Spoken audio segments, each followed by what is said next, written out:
Tinchlik va ozodlik ramzi kabutarlar bilan tillashib yurgan shaxs yo'lidan adashdi-yu, umrining 7 yilini tutqunlikda o'tkazishga majbur bo'ldi.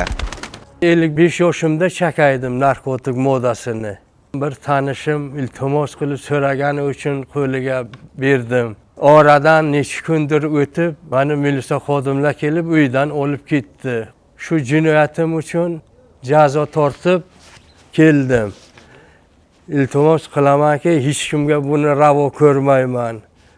Ko'chaga yurganlarga ota-ona barida, nabiralar, janlar bunga yetaydigani yo'qdir. Niyatim shu yo'lga kirmayman. Giyohvand moddasi iste'moli va savdosi inson umri zavoli ekanini tushungan otaxon halol mehnat ortidan keladigan rizqning barakasi boshqacha deydi. Erkak kishiga 40 ta hunar kam deganday 62 yoshgana kirib ustochilikni ham o'rganamiz kelib. Mehnatni aybi yo'q. Xudoga shukr, uyda bekor o'tirgandan ko'ra ishdan keyin bekor paytlarim bu qo'shimcha bola chaqalar nasibasi har nima ishlab yuribmiz. Xudoga shukr, shunga yaxshisi yetmay ekan.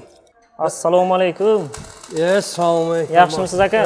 Sog' salomatmisiz? Jon tani sog'mi aka? Mazkur fuqaro 2025-yil 28-noyabr sanasidan boshlab Buxoro viloyati ichki ishlar boshqarmasi probatsiya hisobiga olingan bo'lib, mazkur fuqaro bilan doimiy ravishda ijtimoiy hayotga qaytarish va ko'nikmalar hosil qilish borasida doimiy tushuntirish ishlari, amaliy yordamlar olib borilmoqda.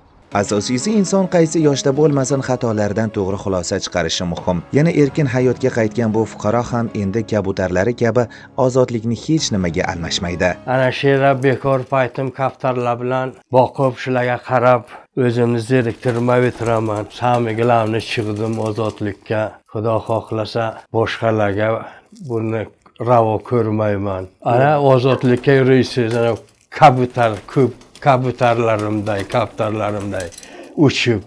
Madrahim Turdiyev, Abdulla Rajabov, Buxoro.